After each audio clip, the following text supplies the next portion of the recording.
Hello everybody, Zeidoktor here, and this episode of Typical Manga Review is going to be dedicated to My Hero Academia, Chapter 122, The Season of Encounters.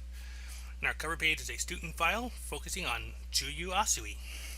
And we see Asui's eyes are big, Asui's hands are big, Asui's posture is, despite being a frog, rather cat-like, Asui's feet are big, Asui's legs are big, Asui's hairstyle, mysterious. And this explains that she can do almost anything that's frog-like, like extending her tongue and then have incredible jumping ability, and she's even recently mastering camouflage ability. She does have her weaknesses though. She becomes incapable of using her quirk if she's in cold environments for too long, for example. And all she's able to say is, "I'm sleepy." A winter Asui is not to be missed. And for what it's worth, I forget what it's called, but I know she does appear in that 4 Coma comic they had a little while back. And then the opening ceremony is coming to an end as we finally have final comments from Hound Dog from Lifestyle Guidance. Yesterday. Lifestyle. And everybody is suitably freaked out, because that is more or less a direct quote. Like, basically have a muzzled wolf screaming about lifestyle.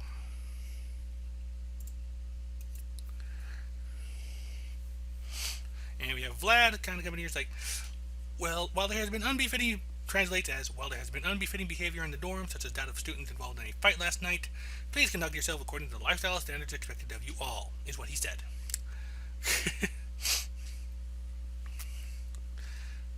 These men that are freaked out. Like, he forgets human speech when he's angry. Oh man, there's so much we haven't figured out yet.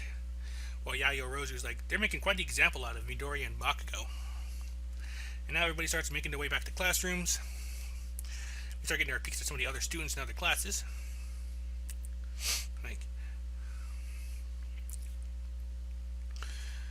Anyway, they are.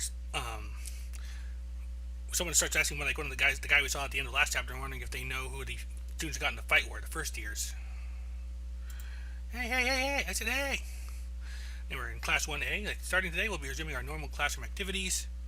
I know you all have been through a lot, but now it's time to renew ourselves. Vicky raised her head, like getting them all kind of like a great little speech here. And when Asio notes that apparently he's not going to say anything about what happened to Midori and Bakugo. So, fortunately, Asui saves her from being scolded by Eraserhead by warning about the internships mentioned in the opening ceremony. And actually, here, hang on. That reminds me of something I want to bring up here. Let's see here. Like, they're calling them internships here, but they called the original field training also internships, so this is something else. Yeah, here we go. Yeah, the second and third years have what is called work study, and Asio compares it to the internships, and Asui and Asio compared to the internships they had before. Which makes me think that maybe this might have been a little translation issue, because maybe they didn't realize it'd be called something different, but whatever. That changes the topic, though, and Eraser is like, I was going to tell you later, but alright, it's more logical for me to tell you sooner than later.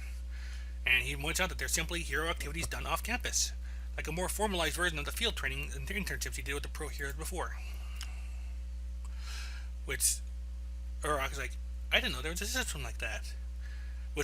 Then she suddenly freaks out, like, what was the point of all the struggling we went through for the Sports Festival then? And he's like, that's right, if we have these internships anyway, then it wouldn't matter if we were getting scouted. And like, Uraraka's like, hey, calm down, don't say that. Eraser points that the internships are an opportunity for you to make use of the connections you made at the sports festival. They're not linked to classes at all, but rather managed at the discretion of the students themselves. That being the case, if you made no such connections, I imagine it'd be very difficult to participate in such activities. Which will probably be interesting for Deku, because I remember the only one who connection he made was Gran Torino. Anyway, in the past, each office conducts their own recruiting efforts, and it often caused a lot of troubles because they'd fight over UA students. So that's why it is now. That addresses everything. Sit down. So if I'm understanding this right, it seems to suggest that in the past, because all the recruiting offices would like fight over students, the students themselves would make connections thanks to the sports festival and their early internship, and kind of work that stuff themselves later. And he points out that everyone who's required provisional license are now eligible to participate in formal, longer-term activities. In the past, there weren't very many examples of first-year students with licenses, but with the rise of the villains, we are very deliberately thinking about letting them participate. They'll be expected to write about their experiences, but the details of that will be probably explained at a later time. He's got some other matters to deal with, so he gives the floor to President Mike, and starts doing the regular classroom of teaching English. Back at the dorms, we see Midoriya actually working out and noticing that the pain and discomfort in his arms is almost gone. But he also remembered that the doctor had told him if this keeps happening, then if the same kind of injury keeps occurring, he may have to live with life without functioning arms. And Deku's thinking to himself, yes, the previous day he was taking extra care to control himself when he was using it with his arms, but it's probably better for him to restrain himself when his emotions get the better of him. So he's going to concentrate on improving his suit style. That evening, everybody's mocking Bakugo and Deku's crap cleaning jobs. What's the deal with this Bakugo? Minato, you asshat.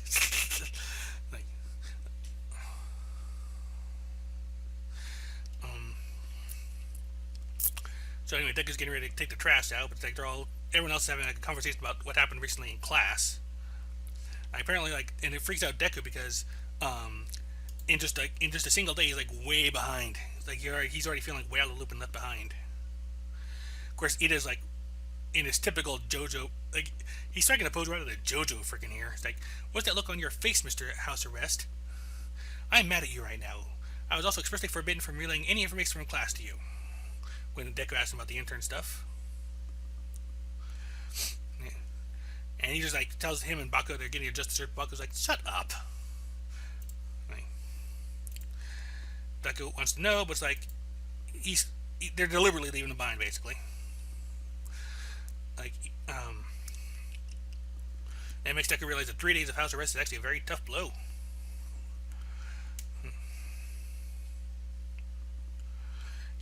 He's mumbling to himself how to grab a little girl, and then a face appears on the wall. A very cartoonish looking face, I've seen people compare it to Lucas or compare it to Tintin or even Pip-Boy, the mascot from Fallout. And he gives Deku advice on how, and I'm just gonna do it right now. My nickname for this guy is Fallout Boy, because 1, Pip-Boy, 2, The Simpsons. Figure that out. But anyway, Fallout Boy is telling Deku giving advice on where to deal with the trash. It's okay. And then it talks to him from the ground, you're one of those first years, right? Hey. I'm surprised you did a bad thing after all. I thought that I would go and surprise you. What am I indeed? I'm wondering what I'm doing as well. How peculiar. He's just sitting there laughing about it. Well, I'm sure you all know about me soon enough. In any case, what's important is keep your spirits up. All I can say is there's some sort of rumor going around, so have your wits about you. Deku's what was that? But Deku's thinking that he feels like he's seen him somewhere before. Anyway, despite being set back, 3 days later, he's back in Godison, 1 day ahead of Bakugo. He's back in shape. He's given up his letter of apology to Eraserhead. Freed from house arrest, he's back.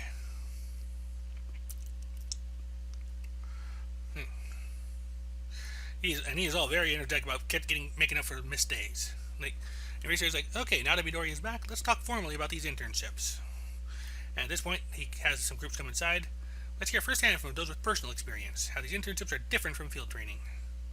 They made time in their busy schedules to come talk to you, also please listen to what they have to say. And these are 3 30s that rank among the top of all UA students, referred to simply as the Big 3. So we have Fallout Boy, and yes, I will be calling him that probably even after I learn his name. The girl who's going, the hey girl. And a emo guy. We'll call him Sasuke till further notice. Of course, Deku immediately recognizes Fallout Boy.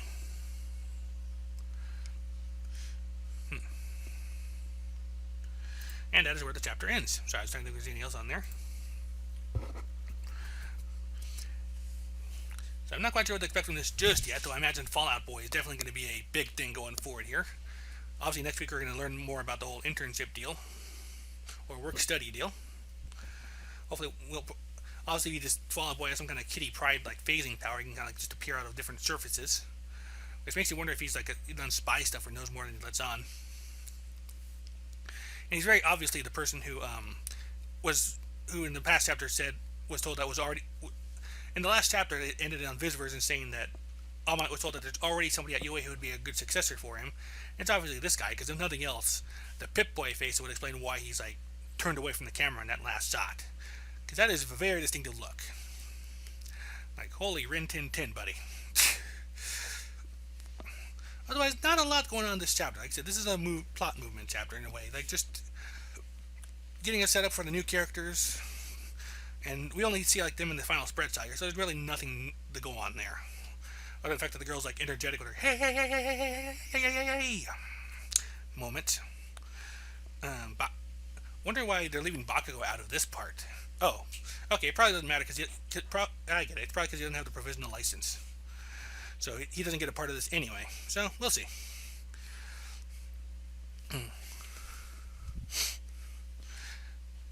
I do like the fact that they actually make the fact that he's just grounded for 3 days like a kind of a big deal. Like he actually is like falling behind just from a couple of days there.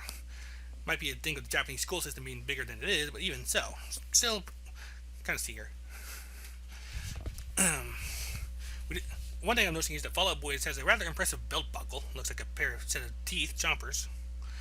And he definitely has that All Might look. Like you can actually see where he like takes from All Might. In fact, I had a thought just as I was pulling up this last page, and I'm wondering if I flashed back to Todoroki asking Deku if he was like All Might's illegitimate child or something.